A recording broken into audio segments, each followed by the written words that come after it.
What's up, Mets Nation? Welcome back to the True Mets Talk podcast and welcome back to the channel. It's another True Mets Talk pregame as we have afternoon action between our New York Mets and the St. Louis Cardinals here on March 4th. In today's video, we are going over the Mets lineup, some things to watch out for, especially who's starting on the mound in Tyler McGill, and also this continued discussion surrounding Brandon Nimmo. Now, I'll get into that here in just a second as it pertains to Brandon Nimmo, but before we get into this video and all the talking points that we have, make sure to smash on those thumbs up buttons.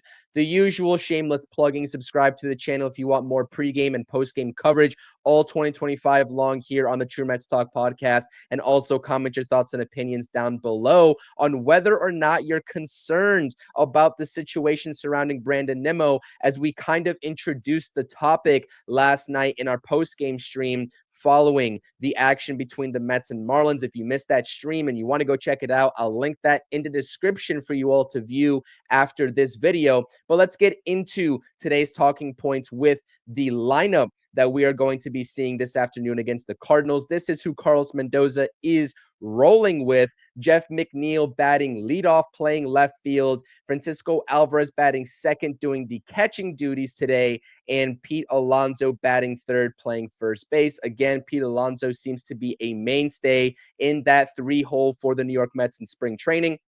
And if he is batting anywhere but number 3 in the lineup come opening day, I would be so very shocked, as I stated on my pregame video yesterday. Now, you don't see in the top 5 Brandon Nimmo, who is still dealing with that knee soreness that he experienced just a couple of days ago. He made his spring training debut a few days back, and we were all excited. I was excited. I made a video about that on another pregame video that I did, and I was basically stating how before the calendar month of March hits, we're already seeing Brandon Nimmo coming off of that, subpar season where he had to deal with that plantar fasciitis for most of the season that had him hobbling around in left field come playoff time, and that it was good to see him back. Well, we don't know if the two injuries now at this point are directly related. It seems to be minuscule in the eyes of Brandon Nimmo and the New York Mets. Of course, they're going to say that up front, but this is something to definitely continue to monitor all 2025 long, and even going into the rest of Brandon Nimmo's contract, because this could have potential implications on the roster build out for the New York Mets moving forward in future years. So Brandon Nimmo is dealing with a sore knee. Again, I don't want to make the cause and effect relationship be, between this sore knee and the plantar fasciitis, but just knowing how the human body works in terms of running out there, whatever sport you play, if something is directly affecting your foot and you're laboring a little bit on it, you're going to have to put extra stress on the upper part of your leg to try to ease up that impact that you are dealing with the plantar fasciitis. And maybe that's where the knee soreness is coming in. I don't know. I'm not a doctor. I'm not going to claim to be a doctor, and only the Mets medical staff knows and Brandon Nimmo knows, but it wouldn't shock me if it came out that at some point the plantar fasciitis is stated to be a direct cause of the knee soreness that Brandon Nimmo is still dealing with. Now, the good news is that we saw him doing outfield drills on the Mets social media account and on SNY over on X.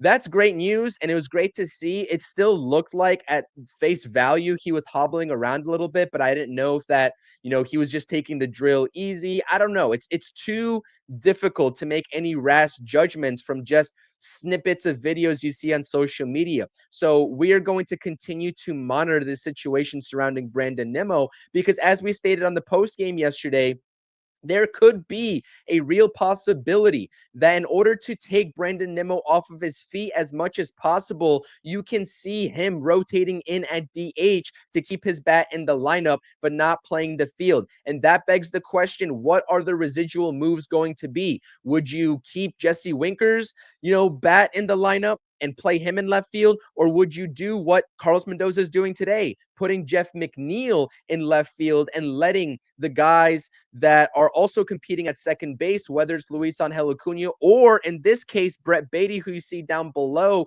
getting the second base duties today, be starting for you at second base come opening day. It's going to be very interesting to watch out for.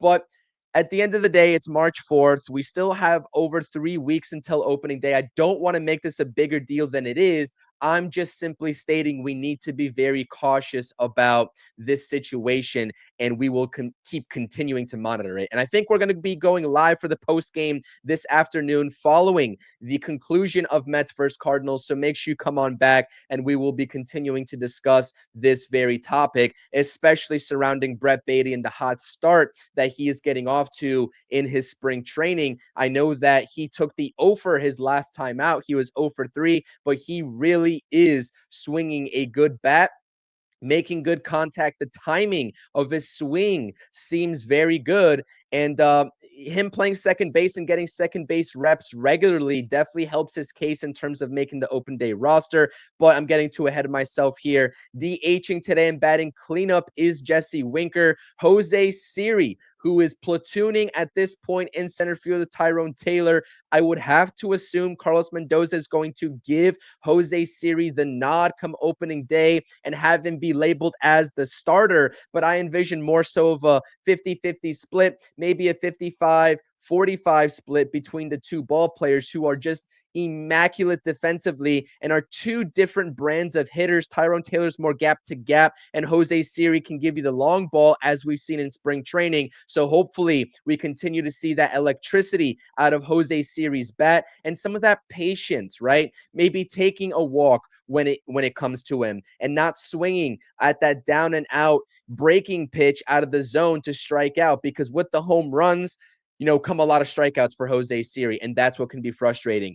Alexander Canario, I believe, making his third appearance for the New York Mets in lieu of the ongoing discussion talking about sore knees, the sore knee for Starling Marte, who, that he's been dealing with ever since the summer of 2024. This is an ongoing discussion surrounding Starling Marte at this point, and you would have to imagine that the Mets went out and got Alexander Canario in that trade with the Cubs for cash considerations for a reason, as a contingency plan out of spring training in the event that Starling Marte is not ready. And I'm not labeling it out of the question that he could start his season off on the IL. I know that he's taking live batting practice on field. We just heard that AJ Minter was throwing live batting practice to Starling Marte. It's good to see those guys back in action, but not game action.